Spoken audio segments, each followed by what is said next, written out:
Hey, Trails Collective, it's Ellie, and tonight we have a special guest for our live show. Rich Heffron is back, and he is ready to talk to us all about his fabulous ultra running career and what he's been doing lately.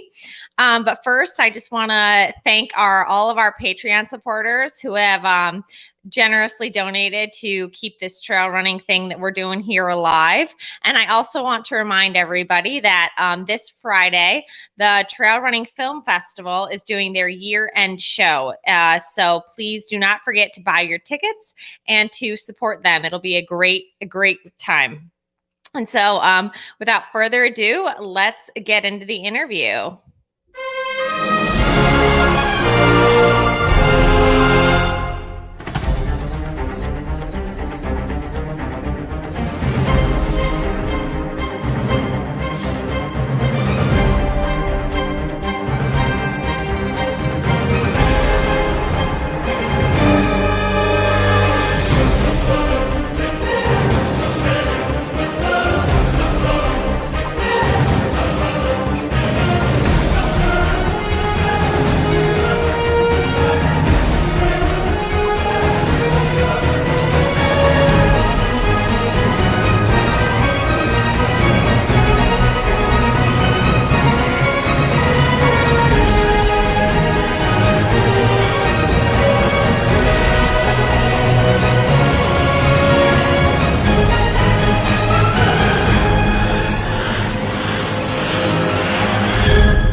Hi, Rich. Welcome to the show. Hey, how's it going, Ellie? How are you? I'm doing all right. How are you? I can't complain. The snow today was pretty nice, like second snow of the year, right? Pretty nice. Yeah. I guess that's one way of looking at it, but yeah, it looked nice, and it wasn't enough to be a nuisance. So yeah. Have you? So on the first snow of the year, I actually already took my first fall. Oh, really? Yeah. I was running down College Ave. You know, it's kind of steep. Mm-hmm. And there was a fallen construction sign that had 2 inches of snow on it. And I took a pretty nasty one. Oof, yeah. I mean, that's always the danger. We'll get into this, but all of my major injuries have been like when it's dry and there's no real major hazards. Not when it's like slippery out there and whatnot. But well, I'm happy to see you're all right. Yeah. I was hoping like if nobody saw it, did it really happen? Because it was kind of embarrassing, but also it really hurt. But luckily, no worse for wear, a couple bruises, but as you say, like,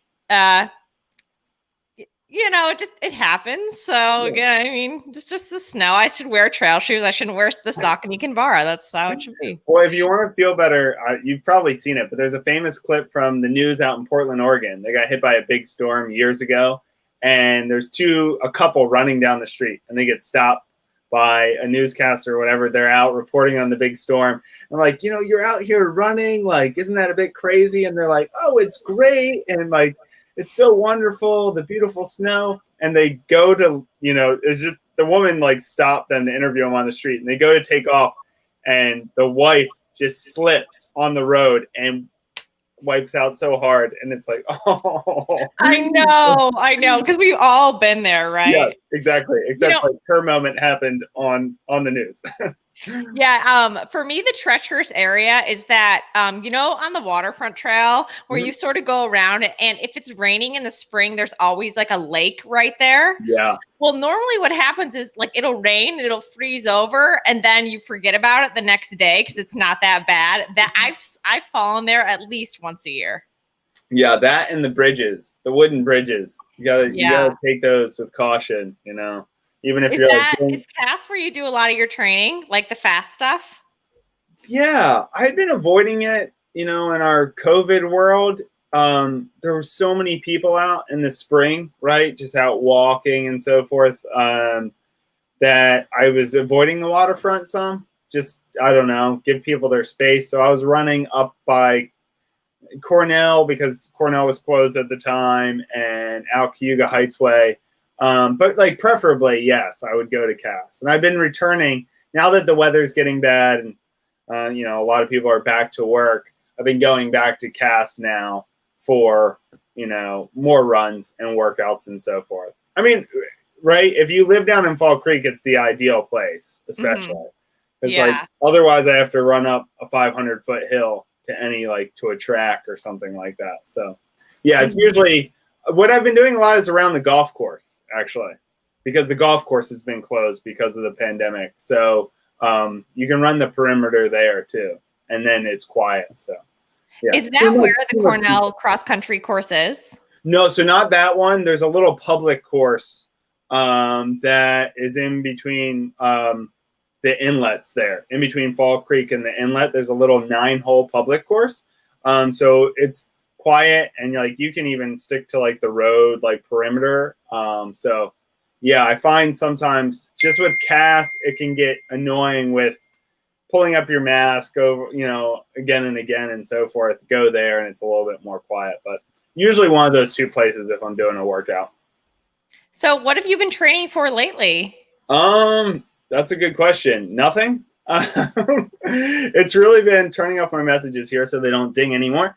I've really struggled with our current situation in that I've been running, but with no races, it's hard to get motivated to have more structure and workouts. So I did a time trial on Thanksgiving, mainly just so I could say in the turkey trot tradition. And that was the first hard effort I'd done, race type effort since February, the last indoor meet I ran before everything shut down. So not really training for anything. I had been planning, we were talking, I was looking at the Buffalo Marathon in May. Yes. I was going to do Seneca 7. We had an amazing Seneca 7 team this year. So I was bummed that, missed that. And then Buffalo was what I was hoping to shoot for. And then since then, since all that got canceled, I haven't even attempted to put anything on the schedule. But now I'm trying to get back and get a little bit more structured again, because it looks like maybe spring races will happen. A good amount, maybe in late spring, early summer. I don't know. So yeah. Well, before I ask my next question, we should just put a pin in that, because I was really just enlightened this morning that projection is that by about June, things should look semi-normal. And, that really in this ultra marathon with no end that we've been running, just see that little bit of things could actually be okay in June. I was just there's an end. Oh my goodness. So maybe there will be races. Maybe Buffalo will happen. Yeah. I mean, that's the thing. I feel like you can start, I don't know. It doesn't feel as precarious as it did before. I really think there's a good chance that, I'm sure some races will have to either change their format or potentially cancel. But hopefully by late spring, early summer, we'll really start seeing races as we kind of know them, at least back, slightly bigger fields and so forth. But yeah, so I haven't really been training for anything. I've talked about putting something on the schedule. I had a botched FKT attempt out at the Finger Lakes National Forest where I took a wrong turn 1.5 miles into a 22-mile FKT. So that was deflating. Still fun, but yeah, other than that, really hadn't done much. And then just did this 8K time trial just at Cass on Thanksgiving. So it's been pretty low key. Mileage has been slightly lower, 50 to 60 a week, and just in a way kind of going through the motions and a lot of times, more for mental health, but occasionally doing workouts. So yeah, I have no clue. If things come back in the spring, I don't know if I'd want to do ultras or road stuff or what. I'm kind of all over the place. So Yeah, well, that's what I was going to ask. It seems like you're sort of also still sticking to the roads, which you've been for the past like year, two-ish now. Yeah. But before that, you were very, very good at ultra distances. Like we're talking, you only have first and second place finishes on your ultra sign up. I remember 2017. It was just like the year Rich Heffron lit the East Coast on fire, and I was remembering that, and then a bird took you out, and here we are. Yeah. So why don't we go back to like that 2016, 2017, when you were just like winning. And so what was training like back then, and why did you start doing ultras? Yeah. Well, that was pre-child, pre-fatherhood. So I lived my wife and I, Jenna, lived in Chicago for 8 or 9 years before we moved to Ithaca. And I'd always been interested in ultras then, but Chicago isn't really an ideal place to train for many ultras. I was like on the lakefront path every day. So I did do the Chicago lakefront 50K a couple times. Like the idea was there. I paced a friend at Leadville, but then, just I could never get on trails, and it was kind of like, yeah, I don't know. So I never really jumped into ultras out in Chicago. So then when we moved to Ithaca in fall of 2016, I was like, now's the time. Like, I'm going to be living in a great place to train for ultras. There's more stuff on the East Coast than there had been in that area in the Midwest. And so when we moved here, a couple of months after we moved here, I signed up for the Tussey Mountain Back 50 miler, which was the U.S. championships, road championships. Although it's all like dirt roads and super, super hilly. But yeah, so I signed up for that. And that was the start of it. It was, like you said, it was like a 1-year period. My flame burned bright. And then 2 years. Come on. So I did that, and it went really well. In my debut, I finished second there and ran 5:56. And I thought, I'm totally in this. I joined the Mountain Peak Fitness Trail team. And I was like, yeah, I wanted to be all in. And, then 2017 on Mountain Peak Fitness was when, I pretty much ran all the local races. So it was kind of like I wasn't ready yet to try to sign up for, a lot of people will be like, oh, I think I'm good at this. Let me go to North Face, which is awesome, But where we were at in life, Jenna was pregnant at the time with our son Jude. So it was kind of like stay local. Yeah, so I just did a bunch of local ultras that year, which you were referencing. So it was like, what was it called? Naked Bavarian down in Pennsylvania, which is an awesome course. And then that streak of them, Cayuga Trails Marathon, and Many on the Jenny, and Finger Lakes 50K, and Twisted Branch. And just threw myself into it. And it went pretty well. Everything went really well. Twisted Branch was pretty rough, but survived. And then started had some knee issues after Twisted Branch. And then our son was born.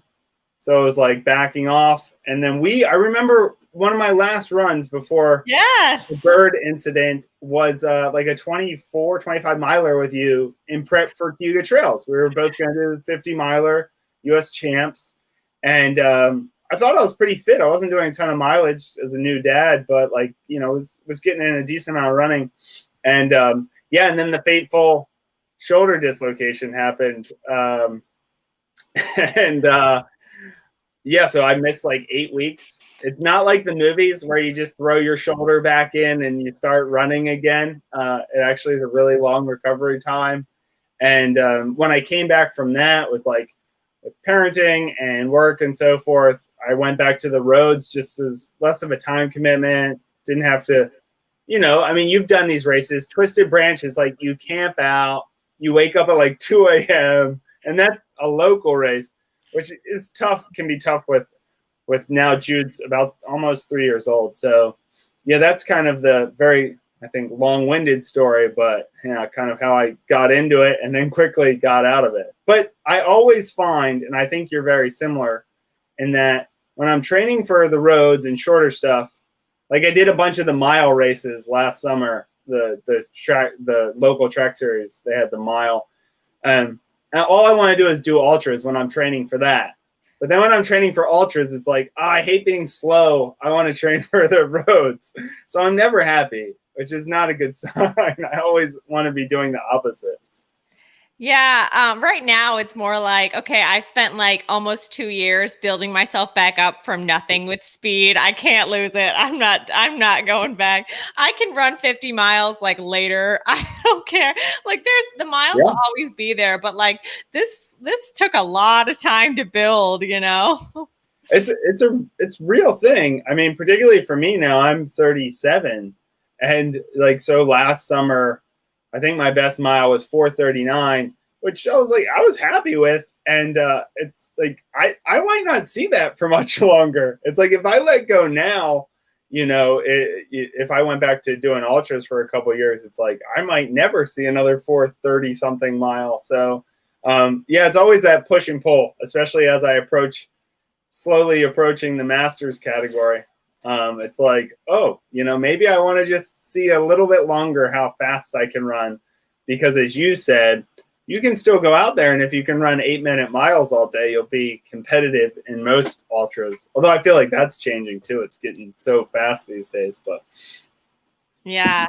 I do remember that last run that we went to get on together because I was living in my van. And it was pouring rain. And I remember I was wearing like the Lone Peak Ultra shoes. And I remember you just telling me like, you can't wear those shoes because you're a fast runner. You need to get shoes where you can actually run. Because I remember you like waiting at the top of me, like at the top of like Lickbrook and stuff for me, like just coming up. I was like, yeah, these shoes just aren't good. They're like hiking boots. I don't know what I was doing. I mean, they work for people for like 100 milers and so forth, but not particularly aggressive. No. And then like, I think I texted you like 2 days later or something, was like, oh, you want to do that again? And you were just like, I can't. Like, so what exactly happened to you out there? Yes, the famous story. So yeah, that was probably like a month out from Cuga Trails, and I was excited. You know, Cuga Trails, for anyone who wouldn't know, I think most people would, you know, in Ithaca, so it's in our backyard, and it was hosting the U.S. champs, 50-mile champs, which I think you placed second or third that year. I got third that year. Yeah. So amazing performance by you. So yeah, I was hoping to do something similar, and went for a run. What did I do? I went up to off the trails off South Hill Recway. So like a little bit of single track, you know, not super technical, but it's a way to get on trails, even, you know, not far from where I live. And was running down one of the trails, and the best way to describe it is a bird just buzzed me. If you've ever like come across a territorial bird that buzzes you, right? Like flies right at your head pretty much to try to scare you off. And it scared the hell out of me. And I like did this duck. Probably it wasn't going to hit me, right? It's a bird, like, but I like ducked and tried, you know, I was avoiding it. And I'm trying to like, I'm moving around too much, but pretty much I stuck out my arm, like, as I lost my balance, you know, just like ducked, hit, you know, stubbed my toe, was going down, you know, flailed my arms out, and I just landed at just the right angle that it was my right shoulder. Just like practically surgically just dislocated it. Like could just feel it slip right out of the joint.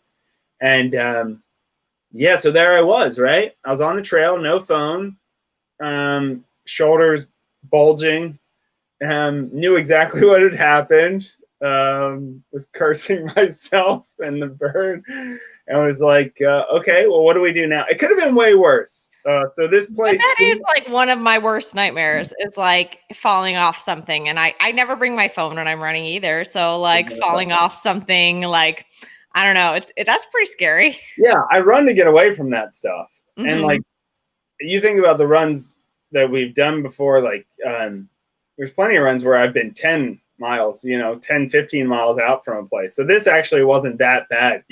I could have crawled to downtown Ithaca in like an hour. Ian lives like right there. You probably could have just like knocked, like yelled, and he would have came. That was on my list. But anyway, it was like 85 degrees that day.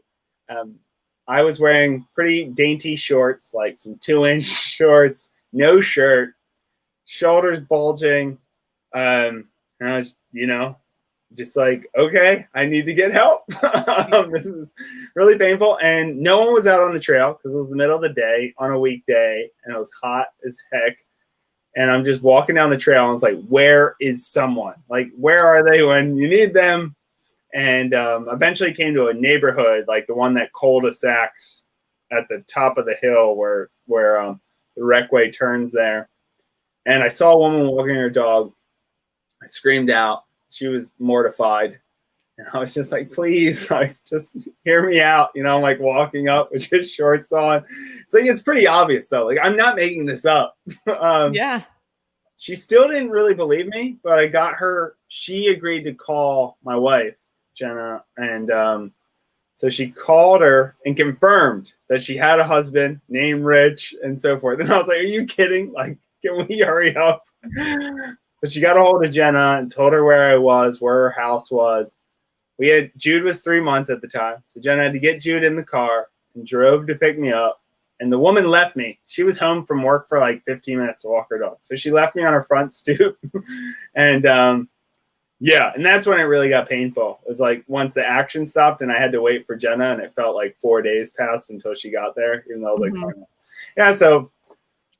And that was kind of like the end of the ultra running career right there. Yeah. So then Jude came along. Yeah, I've dislocated both shoulders, and so I've learned that it's a long recovery from that injury. It takes like 6 to 8 weeks before you can run comfortably again. And then you have to be really careful just for trails, because if you fall again, it's like a sprained ankle, right? Everything's weak in that area, so you can easily re-dislocate it. And that's the last thing you want to do. So that scared me, and just like having Jude was like, well, I'll just be a better parent. I have more time now. I'm not going out to run. I take that back. I'm a good parent, but more time in the day to be with him, not sneaking out for an hour and a half. Now you're training him. I saw him run his first race, and I was like, oh, well, and now all the records are going to fall. Well, yeah. Well, the second time he ran it, he stopped and just looked at the speaker because I was saying his name during the race. We're those parents. If he ever is successful, like whoever writes a story about him will talk about his aggressive parents who put him in a track race at 1 year old. But so it was like by the time I got back into it, I started doing like the local road races. We have a nice little circuit, and it was just easier, more manageable, less time consuming. So, I constantly. Sam came into town, like your training buddy, right? Like, yeah. That's what happened to me. Like Chelsea and Bailey picked me up, like my broken self after DNFing Twisted Branch, and they were like, "You come with us now." And so, when you have a training partner, it's pretty easy to be motivated to do that kind of thing. Exactly, and that's kind of true too. There's a bunch of. Not a bunch, but, as you've learned, grad students or people in the area usually attached to Cornell or maybe IC who are faster runners. And there haven't been that many people on the trails, though, right? So as you're saying, it was kind of connecting with a group, Sam and Adam Paycheck and a few people, where I was like, oh, well, this is nice, and go back to the roads for a bit. But the desire is always there for ultras. Why? So much. I'm having so much fun on the road. Like I can't. I love what ultra people are doing. Like I love doing this. I love like learning about it because I'm a huge nerd. It's like I can talk about trail running and ultra running all day, but like I love what I'm doing. Like I'm finally trying to hit that 5-minute mile, and like it's so fun. So what's the itch to get back doing the long stuff for you?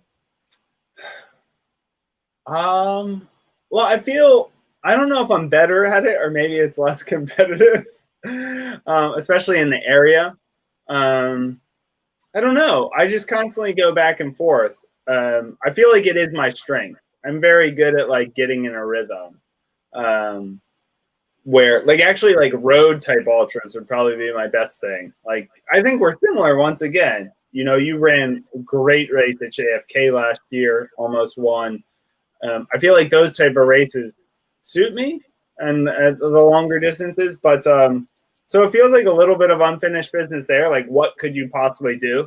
Like I pretty much never ran another distance twice. Like I did one 50 miler, I did one 100K. So it's like, it'd be really interesting to see what it could do at Twisted Branch now that I've been through it and had a really rough day. Like, what would it be like to try again? Like, that was the longest I had ever run by 5 hours. And distance-wise, it was only 12 miles. I got lost, so it was 14 miles over my longest. But, yeah, so. But that's not a road ultra. No, I know. But I mean, like, there's that wondering of how much you could improve. Like I've been running 5Ks since I was in 6th grade. This is where things I think are newer for you, right? Yeah, I'm really running my first 5K on Saturday. Yeah, right. And like the mile and so forth. Whereas I grew up like at my Catholic school, we had track and cross country in middle school. So, you know, I was running back then. I was the proud holder of the 4th grade mile on the record at 5:59. Which my best friend then broke, and it was devastating. So I've been at the shorter stuff for a long time. So it's just always, there's some things you like about one or the other. I like on the roads how competitive it is. And you can always find a race where you'll just get buried and be challenged. Whereas in ultras, sometimes that was a little bit frustrating. Like, there's not, you know, even if it was going to be a competitive race in New York, it'd be like there'd be one other person or two other people you were racing against. Mm-hmm. So I did miss that when I was doing ultras, of like really racing people, like having to make a decision of like, I'm either going to go here or drop off, you know. Whereas ultras were more of like, who's just going to survive better? Yeah, it's definitely been fun to race. Yeah, so I don't know. So I go back and forth.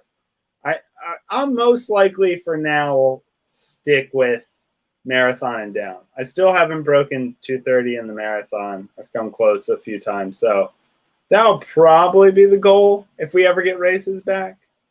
You could still run a 5-minute mile, like probably like off the couch. So like, hey, when I want to do my time trial, you want to be the pacer? Yeah, definitely. That'd be fun. Well, that was what was fun last summer. Was the Ithaca had the Ithaca Milers, or whatever they called it, series, and so I committed to doing that, and then I was stuck. I'm like, oh, I got to do 4-mile races now. But that was the first time I'd raced the mile since college, and I'd missed that. Of like, yeah, it was actually nice, right? Coming from 100K or whatever, it's really painful, but it's 4.5 minutes. Like, it's over. Oh, but it's so long. Like at 800 right now is so long for me. Like every interval, I'm like, you just got to sprint, Ellie. You have to sprint because it feels like a sprint. And then on Tuesday, we were doing 800-meter intervals, which doesn't sound super long, but I was like, this is so long for me right now because all we've been doing is like 4s and 3s and 2s. Yeah. And so this 800-meter interval in the freezing rain, I was like, I'm not shining right now. Isn't it amazing how quickly you adjust, though, right? Like, you do those shorter workouts, and then all of a sudden it's like, I'm not doing mile repeats. That's so long. I know. 800s are particularly brutal, though. Like, yeah, they really, I don't know. There's just something, even in a workout, about that distance where you're kind of like as you said, kind of redlining the whole way if you're really doing them hard. Yeah, so I just go back and forth. Like, there's so much variety though in in ultras.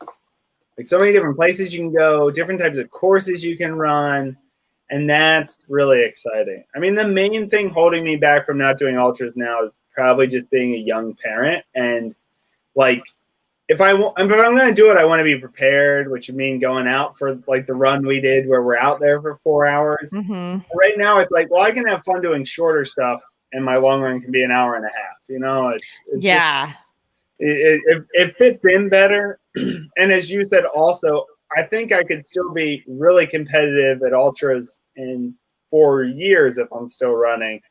Whereas, you do Mhm. like you lose the speed. It goes. So. Yeah. I find that I really do like just like the 90-minute is your long run. It's really, I used to really love to feel wrecked at the end of the day or like wrecked after a run. But like right now, I'm like, I feel good all the time. It's wonderful. I don't need like a day to recover from this like 6-hour jaunt. I can just, after like, I mean, and my workouts are hard. Like I get sore and I'm like huffing and puffing and I'm like, hands on your knees after it. But I recover really quickly because I'm not putting so much just like dull strain on my body. You know what I mean?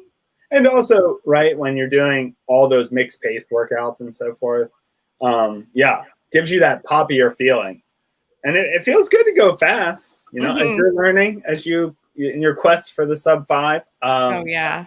It feels really good to you. Is anybody else going to do it with you, or is this a solo endeavor?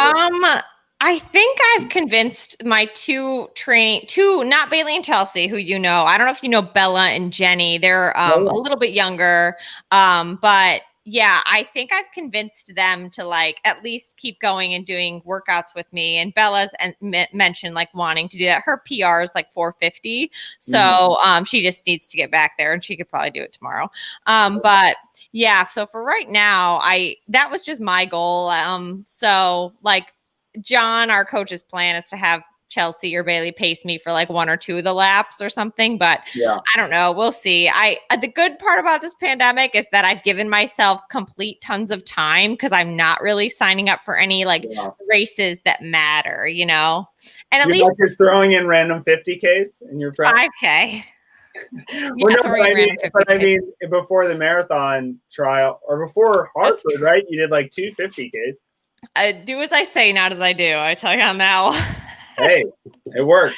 It worked. Hey, it worked. Whatever. I mean, it takes all, it's been really interesting to see like all the different training ways you can train your body, like seeing some people come at the mile and the 5K from like a speed background. So like they're really just trying to like lengthen the time they can run at like a 400 effort pace, whereas like I come from like an endurance background. So it's really interesting actually. That's what keeps me coming back in general is like, you never have it figured out.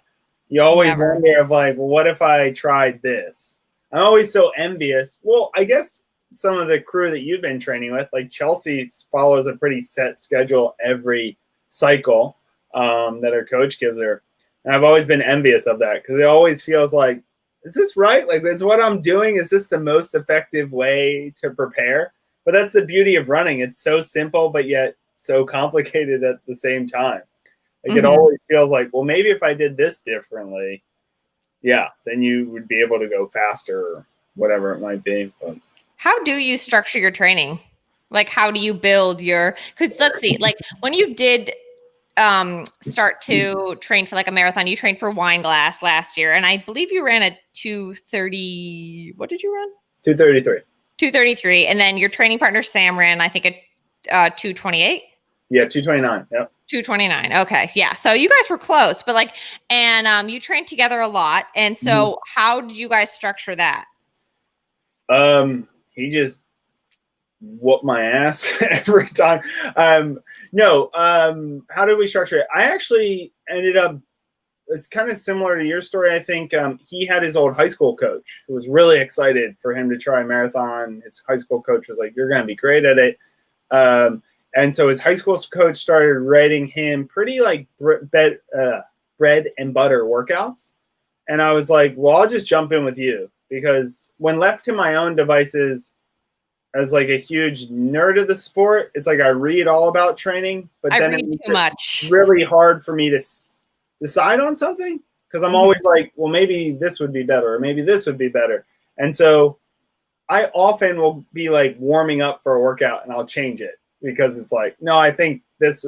So anyway, I'm like I'm all over the place. And I have trouble sticking to plans. So I was doing the workouts that his coach was assigning. And it was like long fartleks, a lot of long tempos, like marathon pace tempos, 10 miles at, like marathon effort. Sam was a 14:20 5K guy in college. So we ran like the first 2 or 3 weeks of workouts together, but I always knew of like, he's just incredibly talented. So it quickly became, we met up and warmed up together, and Sam would do his workout and I would do my workout, and just having that person there, was enough to keep us motivated and doing stuff. But Wineglass was interesting because, I was teaching up at Ithaca College, and Jude was whatever, 1.5. So keeping me very busy. So I only topped out mileage wise. I was mainly around like 60 to 70 miles a week, and usually in 6 days, and would typically do 2 workouts a week. And a lot of times would include like a workout in my long run. So once again, trying to fit stuff in to my schedule a little bit better. Was doing a lot of runs, like commuting home from Ithaca College. I would just add on, commute home by foot. Yeah, so it was a little bit different because pre-fatherhood, before a marathon, I would almost always get up to at least like 85, 90 miles a week. And at my highest, maybe 110, 115.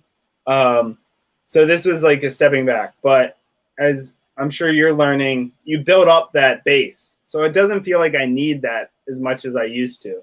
Not that it wouldn't hurt to do a little bit more mileage, but I don't feel like it's as necessary as it used to be. So nowadays, my sweet spot, I would say, is like, if I could get in a 70-mile week with 2 workouts, one of them probably in my long run, and then one on like a Wednesday, that's pretty ideal for me at this point.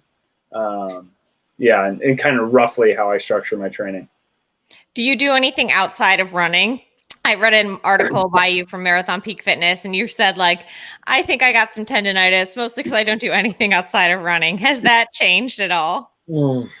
I wish I could say. This is probably the thing I often wonder, how much my running would just improve if I would just do some damn strength work. But I hate it. I just like to run. I don't want to bike or swim or throw weights around or do plyometrics. So no, I'm really bad about doing any type of strength work. Although just recently, like in the last month, about twice a week, I've been doing like a quick routine. It takes 20 minutes. Is it by Peter Bromka? Yeah, it's pretty much modeled off of that. Yeah. Okay. It's the same idea. I did that on my build up to Hartford.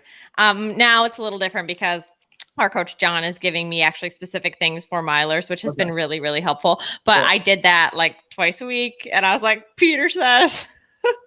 Yeah, I mean, that's the one thing, like from college onwards. Like in college, I always struggled. In college, all I ever wanted to do was more mileage.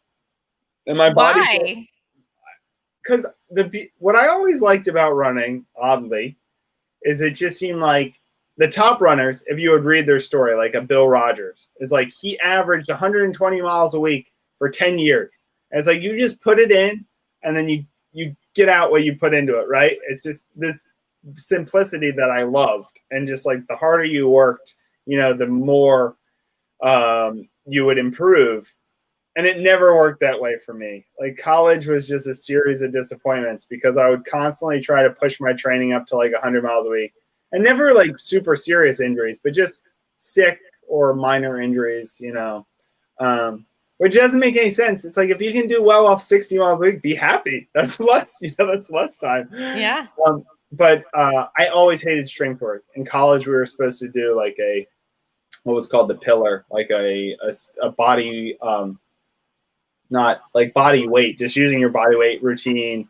And I just always avoided it. And then that continued, got even worse after college.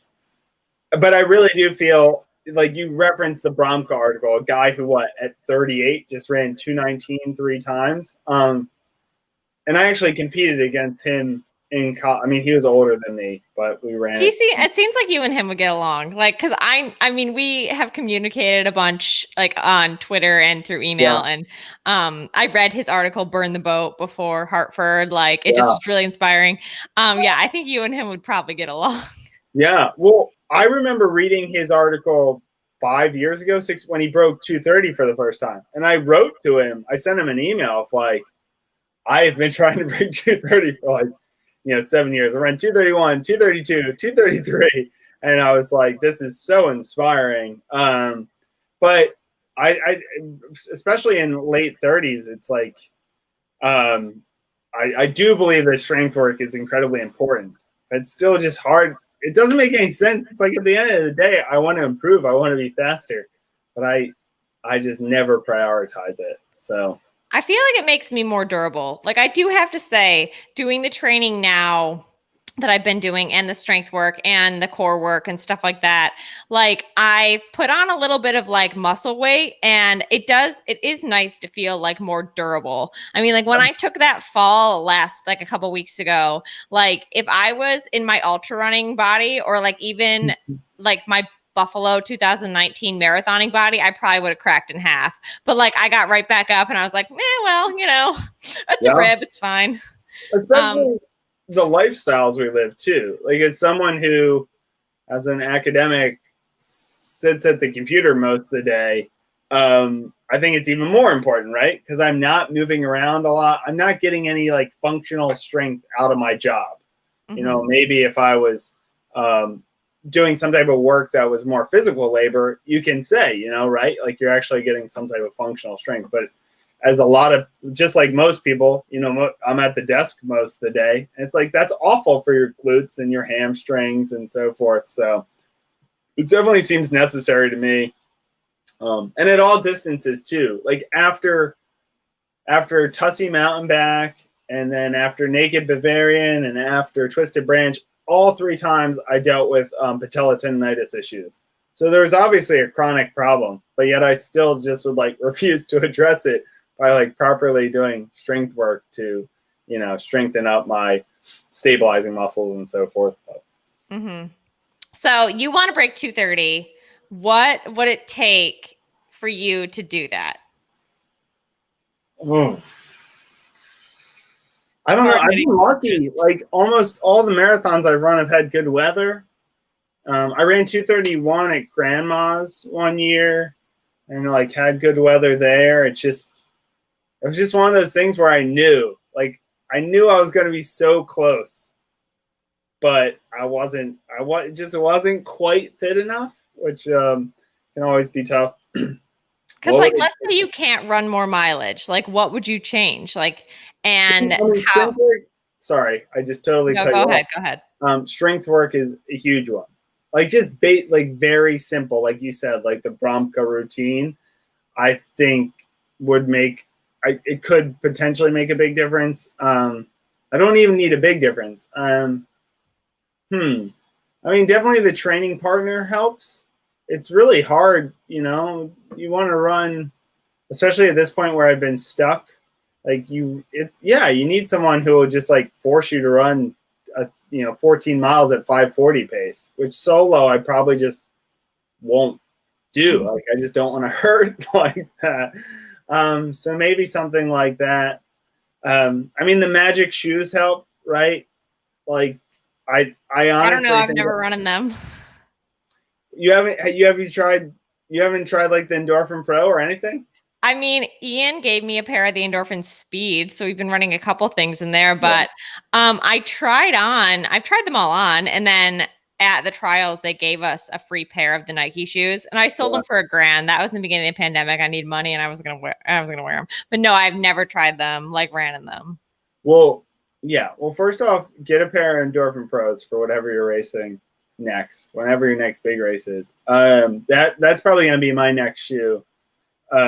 I did wear the Vaporfly, Nike Vaporfly at Wineglass, and like, yeah, like I know they work. Yeah, I mean, if I do, I will. It's not. I will buy the Saucony Endorphin Pro. I just don't have a race to wear them for. Exactly. That's the same way I've been in. I don't want to wear Nikes anymore. We've talked about this. Like, I don't want to support them anymore.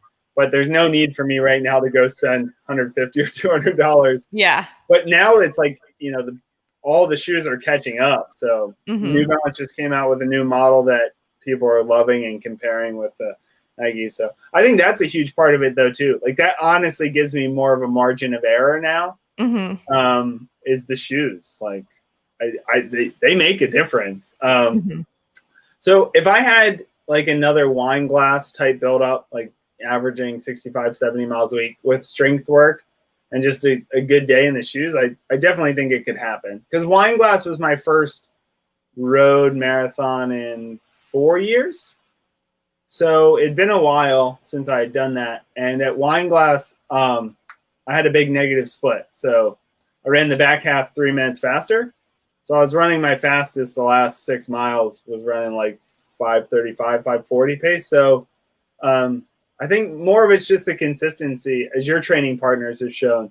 Like Chelsea just putting cycle after cycle after cycle together is the best way to just chip away and improve. And for you too, like now that you've had this kind of marathon cycle and you're working on the shorter stuff, and then you'll probably go back, like just stacking up those cycles without getting injured is huge. Because most of my running career, I've always been able to put together a good 4 months, but then a lot of times I get injured or other life events take me away. So you're not, putting it back to back to back, which is where I really think you see those huge gains that, like Kiara D'Amato right now, right?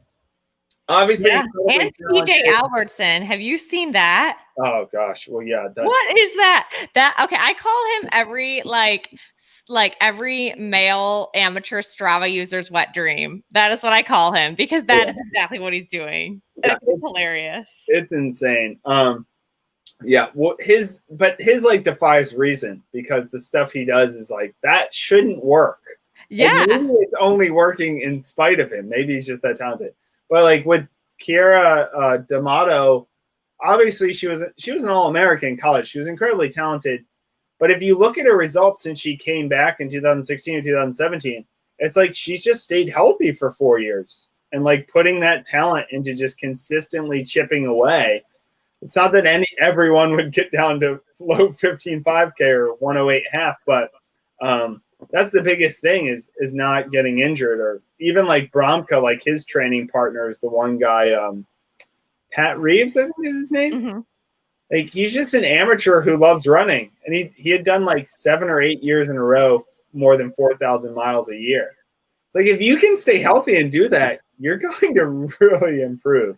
And I've always been more of the type who is healthy for 4 to 6 months and then spends the rest of the year, busy with other things or injured. So hold you back, I guess. Just need to wait a little bit and write the Rich Heffron strategy for running. Well, I don't think anyone wants that. I don't know if how to be slightly above average at distance running. No. Yeah, I mean, just wait until Jude is breaking records, and then you can write your book. Oh, yeah. Well, maybe. I'll just become that father figure who will try to impart all the lessons I've learned to him. But, I don't know. We'll see. I'm very fickle about these things. Who knows? Like, maybe I'll sign up for 100 instead. Like, Ian said he's bringing back Virgil Crest, and it's going to run, like, pretty much – it's going to be like a tour of Tompkins County. And my mind is immediately like, oh, that'd be cool. So, yeah, technically I'm still signed up for Lake Sonoma 50 miler in April. There you go. And they keep adding on more races. And today they added on like 100K or something. And I was like, I'm still holding out for that trail mile. Then I'll come out, drop down to the trail mile. The trail mile. Maybe if it was like a vertical K, yeah, up or something, then maybe you could get a trail mile. I think that'd be the only way that might happen. Yeah, but I know I really want CJ Albertson to run a 50 mile or 100K right now. It's like, it seems like he would just do it for fun. Like, I think he could go break the world's best world record by a few minutes just for the hell of it. Yeah, I mean, it would be interesting to see like him and Jim go at it too. That'd be fun. Yeah. I mean, right? And Jim finished 4 minutes behind him at the trial, so yeah, I don't know. You can never just say, oh, well, they'll automatically run incredible at that distance. But you never know. I mean, look at like Kilian the other day running like 24, tried to do the 24-hour track, which was really interesting. I mean, I think it was like ambitious. but I love seeing ultra runners and regular runners do things that are out of their comfort zone, you know? Yeah. I mean, like, yeah, I could like you said, you could go around and like win every 50K around here, but like there are other things that you want to get better at or something you want to try. And like also you, it reminded me when you said, you know, I'm a dad now. I mean, Kilian's a dad now. He's a family. And I heard in like a recent episode with Mario, in his morning shakeout that like he had to think about going and doing all this dangerous stuff because he has two people depending on him. Yeah. Yeah, it's true. I thought Kilian's attempt was slightly disrespectful. not disrespectful, but like, don't even try to talk about the world record. That world record is insane. Yeah, well, have you read what Giannis said back to him? Yeah, well, Giannis is a jerk, it seems. I mean, and honestly, he was probably doping. Like, let's be real. Yeah. He has a long history of being a jerk to anyone who has like not hardly anyone's come near his records, but pretty much like I remember he was still competing a few years ago and was like talking all this crap about people he was competing against at 6 days, this solstice, winter, whatever it is, the desert solstice.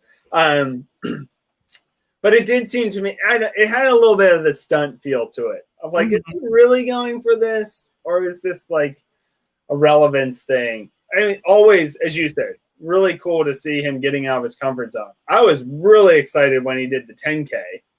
And I thought he would do a road marathon. And that's what I was pumped about. Was like, let's see Maybe he still will.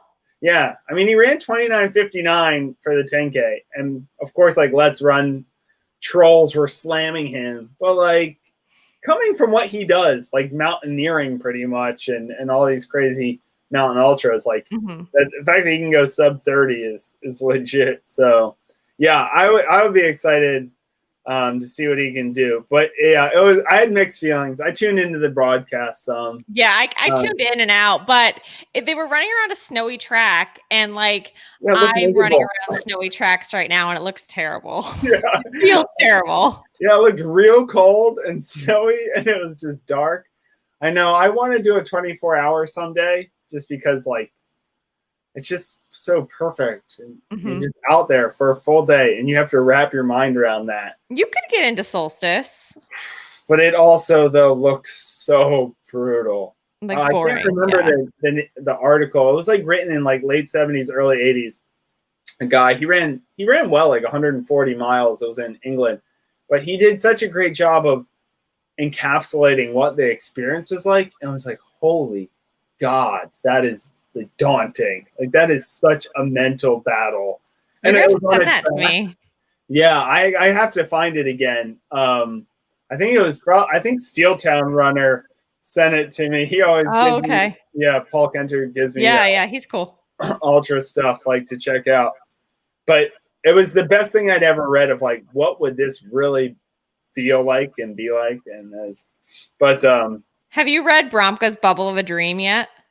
Yeah, I did.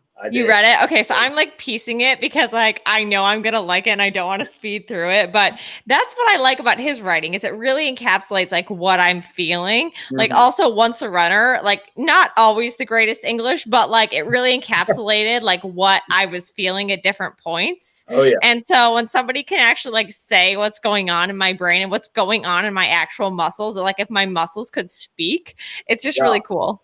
And there's a lot more running literature these days. But like Once a Runner, yeah, that was like my everything. Like when that came, like when I learned about that in high school, it's like that's what you had. There was not much else out there. So yeah, I was I think I posted on LetsRun under Bruce Denton, is the friend of Quentin Cassidy in it, but the mentor of Quentin Cassidy. But yeah, there was not much. Like I had this book, Purple Runner, if anyone can get their hands on it, which is also not a great story, but there's just like random characters doing high mileage training for a marathon. And it's like, I want to read about that. Yeah. But I am the biggest like nerd like that. Yeah. I'm like, I want to read what they're doing. Why not? I might not do it, but it's cool. Now I feel like there's a boom of stuff, one online content, but just like writing about ultras and so forth, and also even at shorter distances, there's been a lot of like Ed Caesar's 2 hours, and Enron Finn has had He's been multiple doing running great, books. yeah. Yeah. So it's like, I feel like there's so much more content out there these days than there used to be. But yeah, Bromka, I really enjoyed it. As someone who's read each of his race reports, it was kind of like a common, like it was very familiar, but still super enjoyable. And also I'm just envious. I'm like, I want to run 219. Like, that's pretty, like if he would have made the trials, that would have been the cherry. But I know that would have been awesome, but like I like that he didn't. Yeah, but as a guy who was okay in college, but was not like some huge talent, to have that type of progression is absolutely remarkable. Which brings to mind, I know I'm talking way too much. I apologize. No, it's great. But pandemic, don't get to talk running enough. Rich, we're like the same person, so we can talk all. It's fine. Well, Nicholas Thompson, who is the managing editor of Wired, wrote he broke 2:30 at Chicago last year at 43 or 44 years old. I read that article. Another guy who was talented, but like stepped away from running for a long time and then got back into it and just broke 2:30. And that was just an incredible article. This is what he does for a living. Like, he's a well-known journalist. And also as someone who now is like, late, getting into their late 30s, has a kid, like that's the story that's inspiring to me. Like the 43-year-old guy who is the editor of Wired and has 3 kids and breaks 2:30 like for the first time. Like, I want to read that. That's what gets me pumped up. But I would say, yeah, for people interested in that type of content, like the Bromka piece and Nicholas Thompson's piece from maybe it's from last year or earlier this year. Like, yeah, if you need to get fired up, if you're like a sub elite type runner, it's like that stuff is gold for that. But yeah, that was one I really enjoyed. So we are approaching an hour, but you brought something to my mind, so I kind of want to end on this, and it might not be a big story. Have you been written about on LetsRun? No, I don't think I've ever been written about on LetsRun. I've never done anything of note. My most controversial moment on LetsRun, on the message board, of course, not on the website, was in college, being a huge running dork. Like, we were the type, me and a couple of my buddies on the team, where our coach would be like, will you just stop? Like, stop thinking about running. Like, stop it, guys. And I was like, what? This is why we're here. I would do rankings. I did regional rankings. Quinnipiac was like a small D1 school, so I would do rankings of the D1 schools. And obviously I ran for Quinnipiac, so like I put us, 10th or 9th in the region.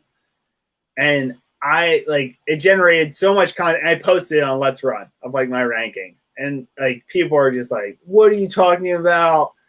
And, then you're trying to defend it. And I think someone may have found out that I went to Quinnipiac. And we ended up finishing 10th that year. So I was spot fucking on. Nice. But anyway, that was probably like the most engaged. No, I'm mainly just a lurker. I don't even go there anymore because it's turned into like a 4chan cesspool. But previously, I was mainly just the type who was like, yeah, a lurker on LetsRun. I mean, because that was like the only thing, like when you were in college. Now there's like so many other better things to read, better writers, and but yeah, it's a little bit of a cesspool. But some of the articles that like by Jonathan Gall and stuff are pretty good. The message board's not so much. Yeah, the message board has fallen off. There used to be a lot more of like really good material, like just training type of stuff and so forth. That and like DyeStat came out, like started when I was in high school, and that was a website that was dedicated to covering high school track and cross country, which was both good and bad because it made it so easy to follow the sport. But then I started running junior year in high school, like quit soccer to run cross country. And I think it was actually kind of bad though, because then you could see what the top runners are doing. rather than just listening to my coach, who would have been like, you do like 30 miles a week and you do 2 hard speed workouts. I would see Dathan Ritzenheim was doing 100 miles a week. And so what did I want to do? Like, I want to do what these people are doing. So it was really interesting in trying to that kind of dichotomy between learning a lot and like having the ability to follow the sport. Like when I was in high school, I'm aging myself, still got a newsletter of like cross country results from around the country.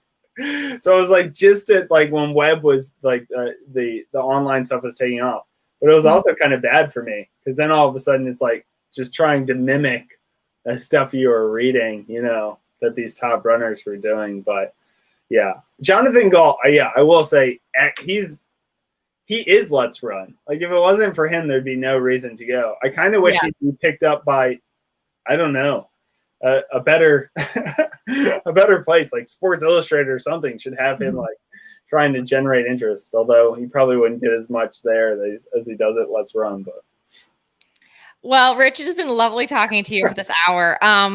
Where can people find you online, both academically and socially? So I'm no longer on most social. I'm still on Twitter. I got rid of Facebook and Instagram. So on Twitter I'm at Rich Heffron. But that's going to be all stuff related to my academic work. So it's very interesting. Yeah, Islamic history. I guess that's the only place these days. I don't maintain a website or anything. Maybe if I get back into ultras or something and join a team again, I'll be back in the social media sphere. But recently, it's just been do the academic stuff on Twitter, and I no longer have Facebook or Instagram. So no exciting places to follow me. But if you're ever in Ithaca, you want someone to run with post-COVID, give me a shout.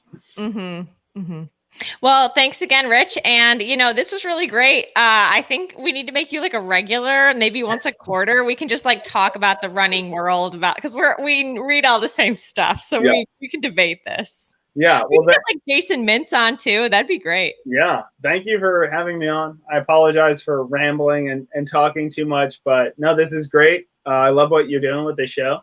And I look forward to seeing that sub 5 mile soon. Thanks. I'll let you know. I mean, you might be involved, so I'll let you know. Yeah, let me know when that's happening.